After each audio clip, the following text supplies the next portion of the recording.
Hi guys, welcome back to our channel. If you're new here, my name is Jenny and this is Arnold the Praying Penguin, and we create videos every Saturday about prayer, about exploring the Bible and about living out your faith. And I am also mother to a 4-month-old baby girl called Georgia. And this morning, when we're filming this, we've just spent the morning at church together. And today I want to talk about just that, about taking your baby to church, especially in those very early weeks and months of your baby's life. For new parents, this can be quite tricky, kind of knowing how to get back into that routine of going to church when you've got a whole other human to think about and all of their stuff to take with you and all of that kind of kerfuffle. So we have 6 top tips to share with you, a mixture of kind of practical ideas and kind of things to think about and mindset things as well to help you out. And these tips are all just from my own experience, what's worked really well for me, so some things might work a bit differently for each person and your different situations. So we go to 3 different churches within one parish in the Church of England here in the UK. So there's 3 churches that all kind of belong together basically, and we go across all 3 of them. And they're all quite different, and we've been to all of them with Georgia kind of throughout her life. And it all works a little bit differently at each church, how we kind of deal with her and deal with her in the service. And I've also taken her both by myself and with my husband as well, and that obviously does make quite a difference to what we do. And as we're sharing these top tips, if you are a parent too and you've done this before, do drop your top tips and tricks and encouragement down in the comments too, so we can share all of the advice. But first, why is this important? Why does it matter that we get back to church as new parents? Why don't we just wait until our child is, I don't know, what's an appropriate age? 10. Well, I've made a few videos in the past about kind of the importance of church, the importance of Christian community, and why we need that at any point in our lives. But just quickly, community with other Christians is something we see as really important from the very start of the church, from that very beginning that we read about in Acts. When the Holy Spirit came, the church began, and it began in community. Community is something that God calls us to, and it's a place where we can support each other both practically and emotionally and spiritually. It's a place where we can teach each other, learn from each other. It's a place to pray together. It's a place from which we can serve the community and share God's love and truth with other people.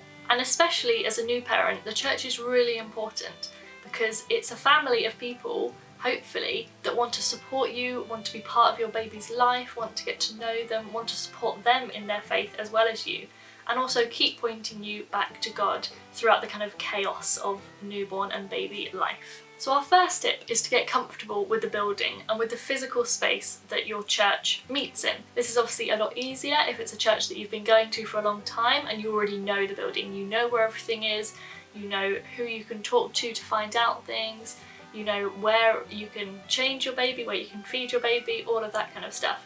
But if it isn't somewhere that you're that confident with, make sure you find out, make sure you ask and get really confident so that you know if you need to change your baby, where do you go?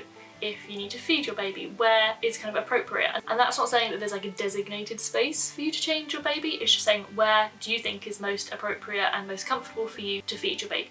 And it's not just about knowing kind of where to change, where to feed, those kind of things. It's also knowing kind of where's an exit, can you get out if you need to go outside for a little bit? Is there anywhere that you can go where you can still hear what's going on but be slightly separated? And little things like that. The more that you know your surroundings in this building that you're meeting in, the more comfortable and confident you will feel when you're dealing with your baby. When they're there with you, you'll know, oh, if this happens, I can just go over there and deal with that. Or I know that if it gets too much, I can just go out that door easily and be fine, I'll be outside.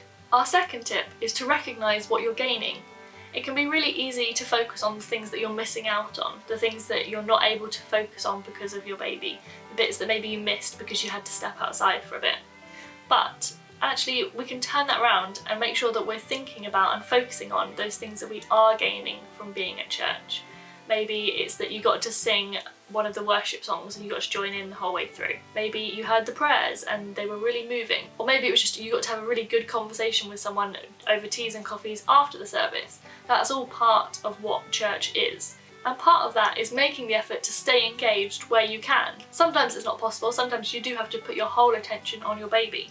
But actually, say you missed the beginning of a sermon and you come back in part way through because you've had to go out and change your baby, for example. When you come back in, actually do make that effort to engage again and to get listening and kind of see what you can pick up from what they're saying. Just because you've missed the beginning bit, don't let that put you off from engaging with the rest of the service, even if you're feeling a little bit frustrated about that. Because even if you end up missing a lot of the service or a large chunk of the service because you're having to walk around, get your baby to sleep, you're out changing them, feeding them, whatever it is that's keeping you distracted from the service or out of the service, you're still gaining something by being obedient and being there and being part of that community. Just this morning I had to spend quite a lot of time outside of the church walking Georgia around because she was kind of clearly tired but not wanting to go to sleep, so I had to kind of keep going around, kind of bouncing her a little bit while she was kind of a bit whiny, and I was just kind of walking her around to keep moving, so I couldn't go back into the church because she wanted me to just keep on moving because she really likes movement. So I missed quite a large chunk of the service. I missed the whole sermon pretty much. I heard like a tiny bit of it. I probably missed quite a few songs. I was there for kind of the prayers, notices, song at the end, but there was quite a lot of the service that obviously I did miss because I was walking Georgia around. But it was still worthwhile me going there because I'm still recognising the things that I did gain, the people that I got to speak to afterwards, worship that I was able to be involved with. Even though I was outside, I'm still there, I'm still part of the community, I'm still turning up. Our third tip is a very practical point, and it's to baby wear where you can. Baby wearing is something that we found really helpful right from when Georgia was first born. The very first week that we went to church, she was 13 days old and I wore her in a wrap and she just slept through the whole service, and it was very easy, and she was just asleep. People got to see her, kind of meet her, and she just slept through it all, easy as pie. So we have wraps, we have slings, although we don't use the slings massively, and we have like an ergo carrier that's a bit sturdier for longer walks, and all three of these can be really useful for taking your baby to church and it kind of just help you out a little bit. For example, today, as I was saying, I had to walk Georgia around quite a lot to get her to go to sleep, and as she was drifting off I popped her back into the wrap and she slept in there, and that was a way that I was able to kind of keep moving her, keep bouncing her, and she was attached on me, just sleeping on me. I didn't have to kind of transfer her from pushchair or anything like that and pop her back down. I could just keep her on me, walk home, and we were sorted. As I said, when she was younger, this was super helpful because she would go to sleep pretty much immediately you put her in the wrap. She absolutely loved it. She doesn't do that quite the same anymore at 4 months old, but it definitely helps once she's sleepy to just keep her in there and let her go off to sleep on me. Our fourth tip is to utilise your church community. Your church should be a family of people that want to help you, want to support you and your baby, so use them. This was particularly helpful for me when some of the weeks my husband wasn't able to come to church with me and I was going by myself with Georgia, and it was quite difficult to kind of juggle the changing bag and her being strapped to me in the wrap and then needing to take the wrap off so I could feed her. It was a bit of a kind of juggling exercise. So having other people there to help me was so important, and really made me so much more confident to be there in the first place, knowing that there were other people there that I could rely on. And this is just simple things like letting them carry things for you and letting them hold the baby for a little bit so you can get yourself sorted, ready to feed them, for example. Or it could be letting them go and get you a tea and coffee if you're kind of trapped under a baby feeding a baby. It's really useful if someone else can go and do that for you. And a lot of the time, hopefully people will offer. People love to hold babies and they pretty much will always offer, particularly if you look like you're struggling a little bit. And also people will hopefully see the need that you have for help and will act on that and offer you to help.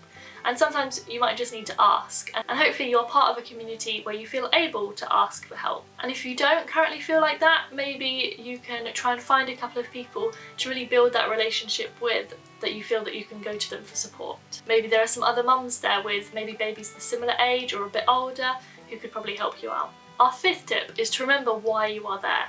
I talked about the importance of church before, and the Bible tells us a lot about the importance of Christian community and being together with other Christians. And remembering these things, remembering why you're at church, is so important and helpful for actually making it feel worthwhile. If you have a really rough, difficult week, remembering why you've actually turned up in the first place is so helpful. And take the time to think about what it was that you loved about church before you had a baby. Why did you go then? What did you love about being there?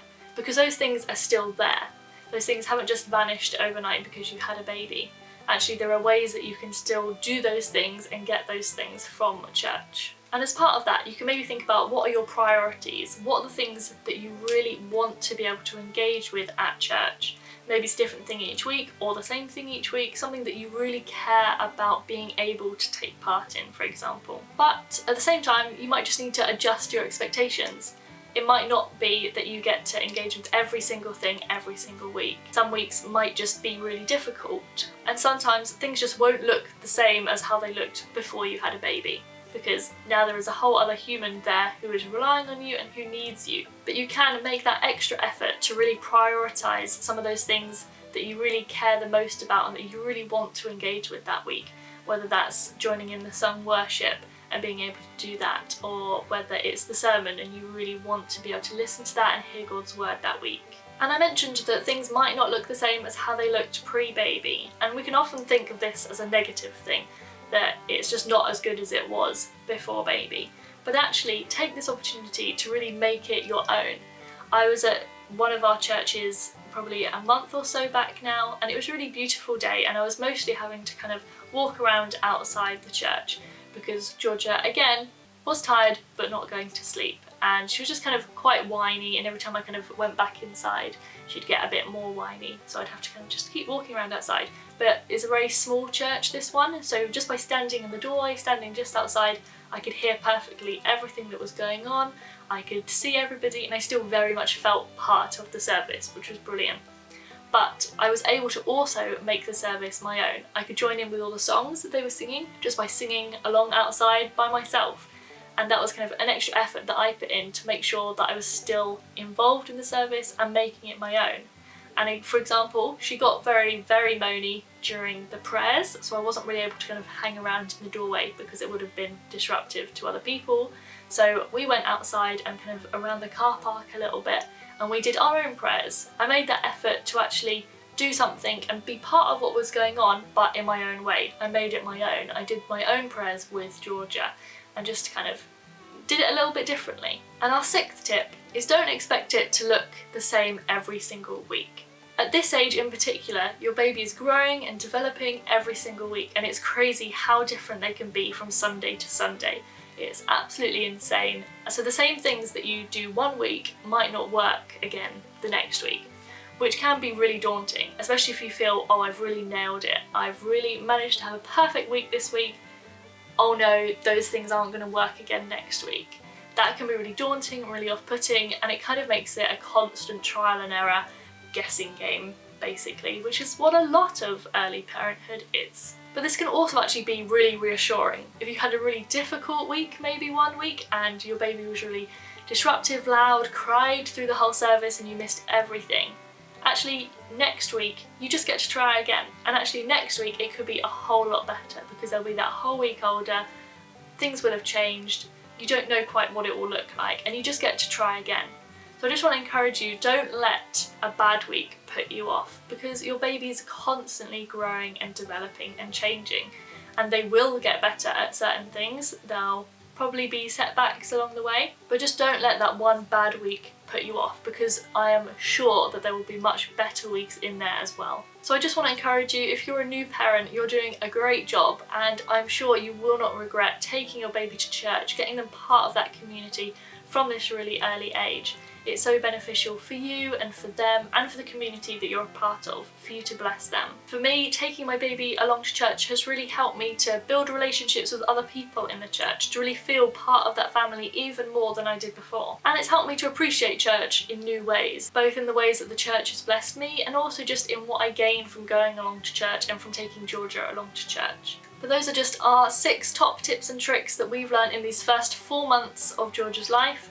Obviously, there's still a lot more to go. We've got older babyhood and toddlerhood to go yet. So if you've got any top tips for those ages, definitely let me know how you get on with taking your baby to church. But as I said, if you're also a new parent, drop your top tips and tricks and encouragement down in the comments, and we can make this a great resource for other new parents too. But we hope you've enjoyed this video and found it helpful. If you have, please do give it a big thumbs up and subscribe to see more videos from me and Arnold, and from Georgia as well. If you'd like to see more videos about prayer and about Christian life with a new baby, definitely check out these videos on screen here.